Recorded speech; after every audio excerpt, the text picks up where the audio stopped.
They never said it to my face. The cruelest things never come straight on. They arrive in glances, in stifled laughter, in the silence that stretches too long after you enter a room. You learn to recognize the shift in air, the way people adjust their posture when you walk by. As if your presence is a discomfort, as if your existence needs to be politely ignored. It's strange how a whole town can decide who you are without ever asking. To them, I was a shadow, a woman with a bent back and uneven steps, good only for whispered jokes and awkward kindness. I had become a fixture in the background of their lives, like the cracked sidewalk or the rusted bench in the square, noticed only when convenient to mock or pity.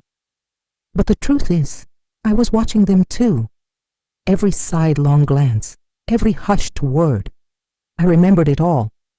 And still, I stayed quiet.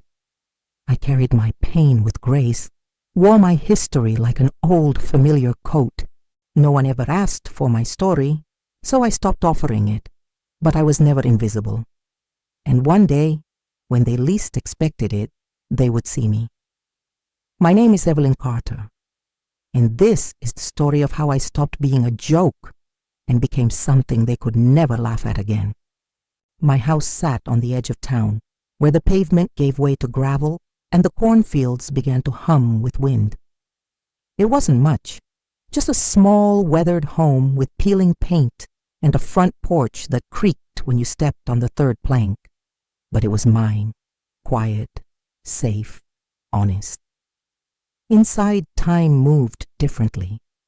The clock ticked soft against the hush of the walls. Sunlight filtered through sheer curtains, casting long golden stripes across the floorboards. There was no television, no chatter, just the slow rhythm of a life lived alone. Books filled the shelves, some with pages worn from rereading, some I had never opened. History, poetry, old romance novels with creased spines. They kept me company better than most people ever had. Framed photographs lined the mantel, memories frozen in black and white. My parents, long gone. A brother who stopped calling years ago. A younger version of me back before my body bent and the world began to look at me sideways. I didn't take new photos. There was no one left to send them to. Solitude had become second nature. I woke up alone, cooked small meals, tended to my garden when the weather allowed, spoke only to the cat who visited my back steps like he owned the place. People thought silence was sad, but silence I'd learned was merciful. It never lied to you. It never pitied you. Still, some nights, when the wind rose and the floorboards groaned under the weight of old memories, I wondered what it would be like to be seen again, to be wanted. Not because someone felt sorry for me, but because they saw something real. That kind of hope is dangerous. It grows in quiet places, then withers under too much light. That afternoon, a flyer arrived tucked beneath my door, colorful, bright, announcing the annual town celebration. A harvest festival, they called it. Music, dancing, fireworks. Everyone would be there, just like every year. I held the paper in my hand for a long time. It felt like a cruel invitation, an open door to a place I had always been turned away from. I nearly threw it out. Nearly. Instead, I placed it on the kitchen table and stared at it over dinner, as if the paper itself might answer the question I didn't want to ask out loud. Should I go? The day of the celebration arrived warm and full of noise. The town square had been transformed. Bunting hung from the lampposts, children darted between booths with painted faces, and the smell of kettle corn and barbecue drifted through the air. Music played from a live band under the gazebo, cheerful and familiar. Everyone seemed to know someone. I stood just outside the edge of it all, cane in hand, dress fluttering slightly at the hem. I had chosen a deep blue cotton dress, simple but neat. I'd brushed my hair and pinned it back the way my mother used to when I was young. I told myself it didn't matter how I looked. but somehow it did. I hadn't planned to come. I'd told myself, what's the point? But the truth was, I wanted to be seen, even if it meant being looked at. The first few people I passed barely concealed their surprise. A few gave me tight, uncomfortable smiles, the kind people use when they don't know what else to offer. Others just stared. I walked slowly, careful not to let my limp show more than it had to. Children ran past me, laughing and shrieking, their joy untouched by the rules of social cruelty. I envied them for that. Voices lowered as I passed. Why would she come here? She's still alive. Lord, look at that dress. Doesn't even fit right. I didn't flinch. I kept walking. Past the lemonade stand. Past the quilt display. Past Mrs. Langley, who'd once refused to touch the same church hymnal as me. People don't have to say things directly to cut you. They sharpen their words behind cupped hands and weaponize their smiles. I made my way toward the outer edge of the fairgrounds, near the hay bales where some older folks sat fanning themselves. I took a seat on the end of a bench away from the center and tried to look as if I belonged. A girl offered me a paper fan. I took it with a soft thank you. She smiled. Her eyes were kind, too young to have learned the meanness of her parents. And then he arrived. I didn't see him at first. I heard his name carried in whispers like smoke through the crowd, Daniel Whitaker. He stepped onto the gravel path just beyond the main square, tall and broad-shouldered in a clean white shirt and worn boots. His skin the color of polished cedar, face weathered by sun and time. People lit up around him. Hands reached out to shake his. Laughter rose. The mayor called out his name. He was one of those men who didn't need to speak loudly to be heard. And then he looked at me. Not through me, not past me, at me. Our eyes met across the crowd. Something in his gaze lingered, curious, steady, not pitying, not surprised, just present. A hush fell around me, not everywhere, just in the space where I sat. I felt the burn of attention, of new whispers forming, and I knew, with a strange certainty, that something had just shifted in the air. He didn't look away. Even after the crowd shifted around him, even after neighbors pulled him into their chatter, Daniel's gaze returned to me, steady, unhurried, without the usual filter of discomfort or curiosity. Just presence, calm and unafraid. I wasn't used to being seen like that. A woman nearby whispered something into her friend's ear, and both turned to look at me. One raised her eyebrows. The other smiled that brittle, thin-lipped smile that always meant trouble. I stayed seated, still fanning myself slowly. I told myself not to read into anything, not to let hope get ahead of truth. Daniel made his way through the crowd at his own pace. He stopped to greet a few elders, nodded toward the band, shook hands with a teenager helping his little brother fix a fallen balloon.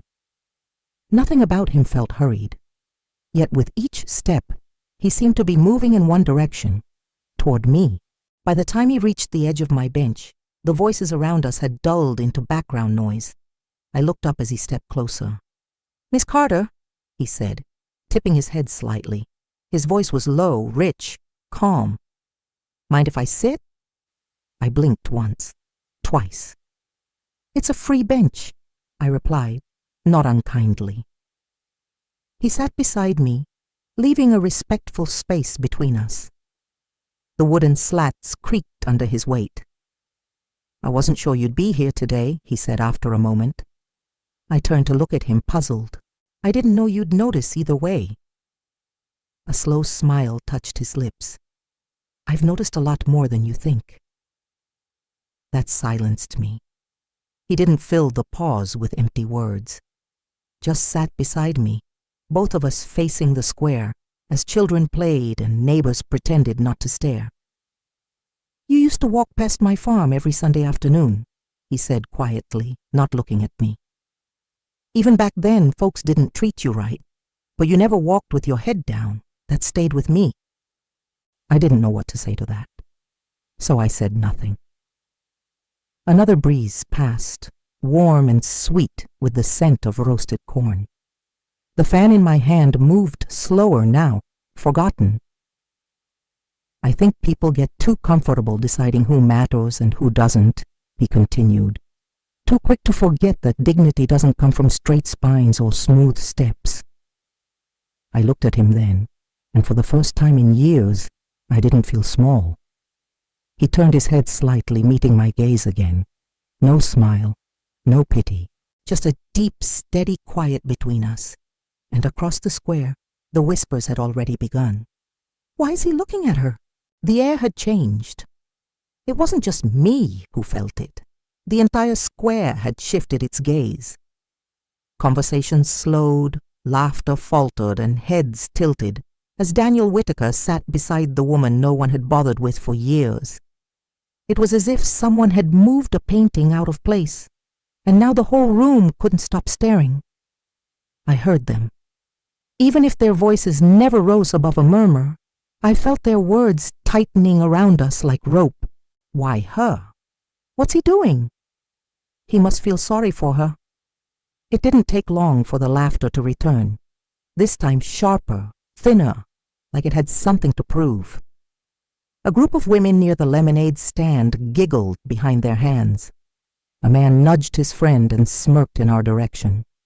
Not one of them was bold enough to say it out loud, but the mockery was as loud as any shout. Daniel didn't flinch. He leaned slightly toward me, close enough that his voice couldn't carry. "Let them talk," he said. "They're always looking for someone to point at. You've just never let them break you." I turned to him, unsure what to say. No one had ever spoken to me like that, not in public, not with an open heart and a steady tone. "You don't even know me," I whispered. "I know enough," he replied. And then, as if it were the most natural thing in the world, he reached for my hand. I froze. His hand was warm, rough from years of work, but gentle in its grip. My first instinct was to pull away, to protect him, to protect myself, to avoid giving this town any more fuel for their fire. But my fingers didn't move. I let him hold it. Gasps broke across the square like a wave. A child asked their mother, "Why is he holding her hand?" and was hushed quickly. Two old men stopped mid-conversation, one raising his eyebrows so high they nearly disappeared into his hat. Somewhere behind us I heard someone laugh, loud and cruel. Daniel held on anyway. He looked straight ahead, never once breaking posture, as if our hands were meant to be together all along. In that moment I didn't feel bent or broken. I felt solid, seen. And for the first time, they didn't laugh because I was alone. They laughed because they were confused. That night, my kids went to bed with nothing in their stomachs but hope. I watched Noah curl up under the old quilt, pulling it up to his chin like it could shield him from hunger. Lily turned toward the wall, pretending to sleep, though I knew she was still awake. Her body was too still, her breaths too controlled. She was trying not to cry. She always tried not to cry. The kitchen light buzzed above me, flickering once, then again. The fridge was empty except for a half-used jar of peanut butter and a bottle of mustard, neither of which could make a meal. I'd already watered down a can of soup 2 nights ago. Tonight, there was nothing left to stretch. I sat at the kitchen table, hands wrapped around a chipped mug, long since emptied of coffee. It was past midnight, but I couldn't sleep. I didn't have the luxury of sleep, not when the rent was due, not when my children were hungry, not when I still had the sound of his laughter in my ears from earlier that afternoon. His laughter echoing down Main Street as he strolled past me with that other woman on his arm, like we had never existed.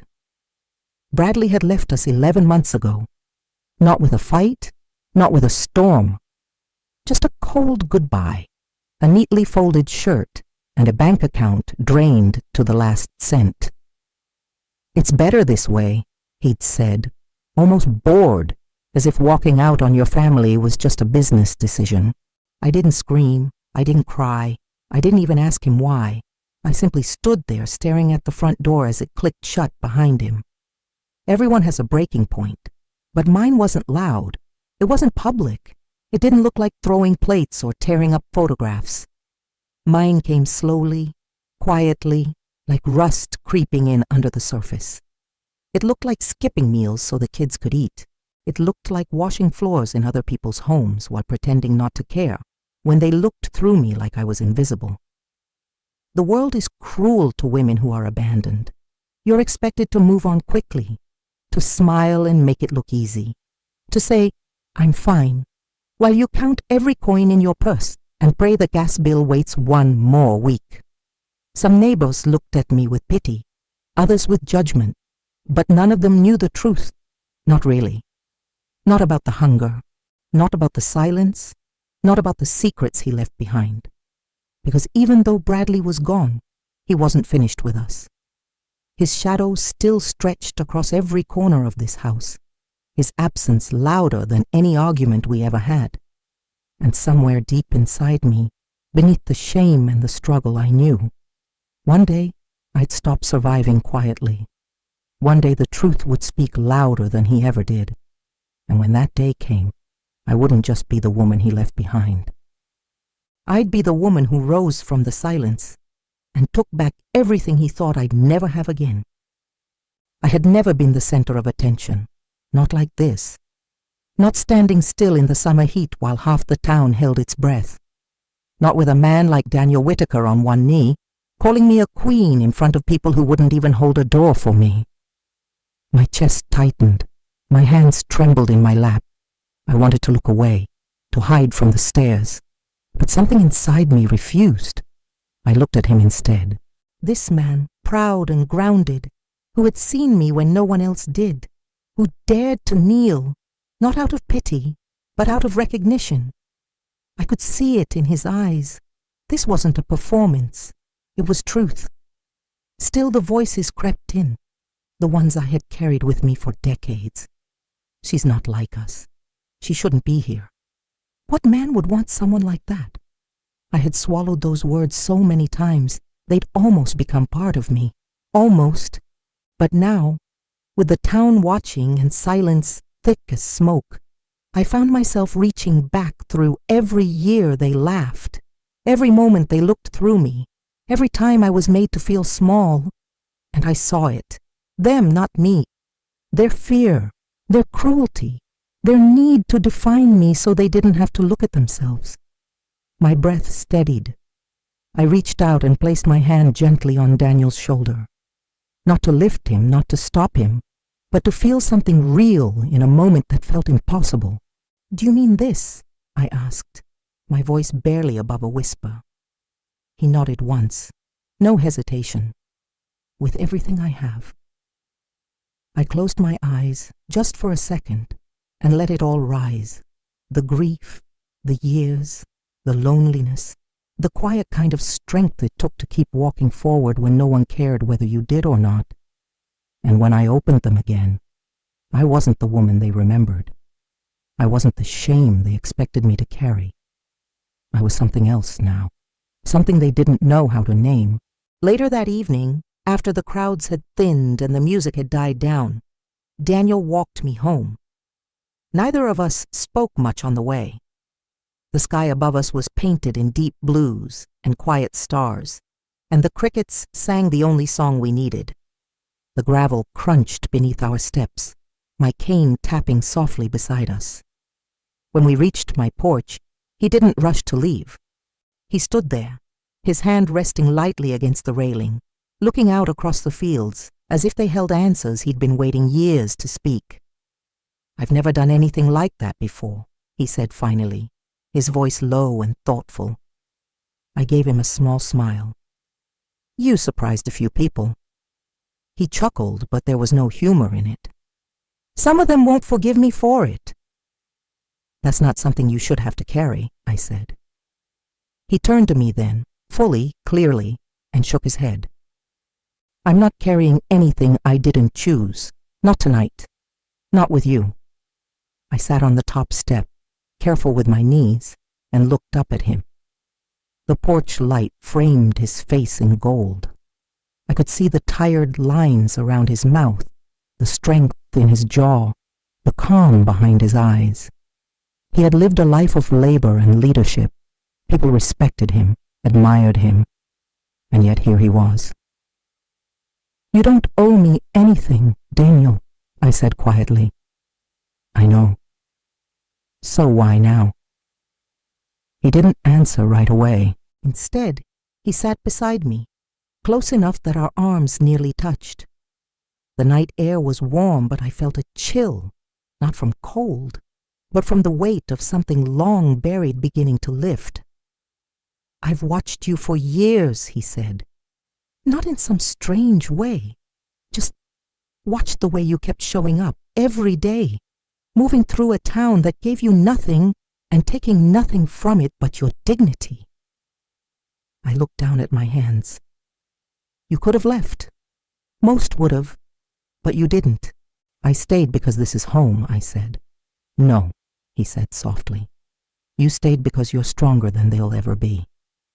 His words caught me off guard. I felt something shift deep inside me, something that had long gone quiet, a place where hope had curled up, silent and small, waiting for someone to knock. I looked at him then, really looked, and I realized something I hadn't allowed myself to feel in a very long time. I was being seen, not out of guilt, not out of pity, but truly seen for who I was and for everything I'd carried just to remain standing. And for the first time in decades, I allowed myself to believe it. By morning, the whispers had turned to noise. I heard them before I even left the house, through the phone lines of the neighbors who forgot how thin the walls were, through the mail carrier's hesitant greeting, through the sudden drop in eye contact at the corner store. They were talking, loudly now, about Daniel, about me, about us. "He's lost his mind. She's using him. He could have anyone. Why her?" Some were subtle, spoken with furrowed brows and slow, disapproving shakes of the head. Others were direct, cruel, the kind of talk that echoed louder than any church bell. It wasn't new to me, but this time, it wasn't only about me. They were coming for him. People who used to line up to shake his hand now crossed the street when they saw him coming. Business owners who once offered him a cup of coffee and a place to sit suddenly had no room. Even the pastor, always careful with his words, made a passing comment in Sunday's sermon about men of influence being led astray by pity disguised as love. I could feel the shame creeping in, though I hadn't done anything wrong. It's strange how easily you can be convinced you're a burden, even when someone holds your hand in front of the world. By Tuesday, I stopped going to the market. By Thursday, I stopped answering the phone.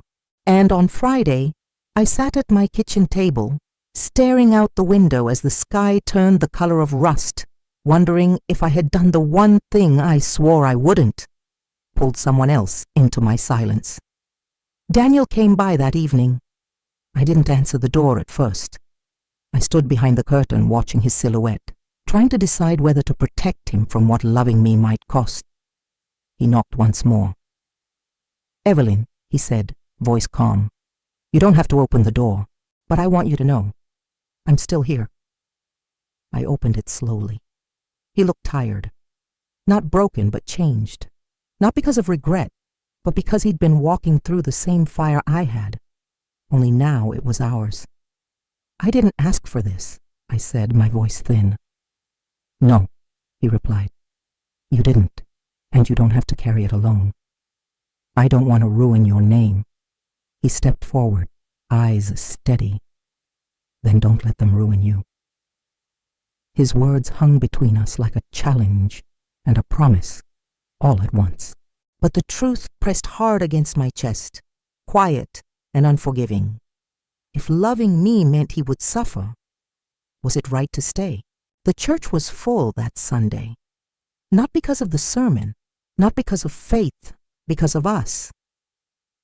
Word had spread that Daniel and I would be attending together.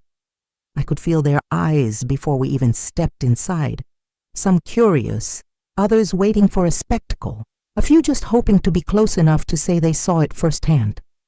I had spent the night before turning every reason over in my mind, every excuse to stay home, to slip back into the comfort of shadows. But something stronger than fear told me to go, not to prove anything, but to live without shrinking. Daniel arrived just before the service began. When he entered, the room quieted as if even the stained glass paused to listen. He didn't hesitate, didn't glance around for approval. He walked straight to where I sat, in the third pew from the front, and extended his hand. Without a word, I stood and took it. We sat together as the music began. The pastor's voice wove through scripture, soft and deliberate. But the real sermon was happening between the rows. Glances passed from one family to another, whispered judgments dressed up as concern. I felt them pressing against my back, against my body, against every part of me they never bothered to understand. And then, in the middle of it all, Daniel reached for my hand again. No hesitation, no apology, just presence. This time, something shifted. Not in him, not in me, but in them. I heard it in the silence that followed. Not everyone changed. Some turned their faces away, some tightened their lips, but others, slowly, carefully, softened. A woman behind us cleared her throat and offered me a small smile. A teenager lowered his phone, eyes watching us, unsure but curious. An elder from the choir placed a hand over her heart and nodded gently. They weren't embracing me, not yet, but they were seeing me. As the service ended and people rose to leave, I stayed seated a moment longer. I let the sounds swirl around me, the shuffle of feet, the creak of pews, the soft murmur of post-church conversation. And then, with Daniel's hand still in mine, I stood. I lifted my head, and I did not shrink. They once laughed at the curve of my back. They pitied my limp, whispered about my silence, and wrote me out of stories I never even had the chance to join. For years, I let them decide who I was, until I realized they never really knew me at all. They saw weakness in what was simply wear. They saw shame in a body that had survived. But survival is its own kind of crown, and mine, it never needed gold or jewels to shine. The man they all admired, the one with the strong hands and the clear eyes, he didn't fix me. He didn't save me. What he did was something quieter, rarer. He saw me.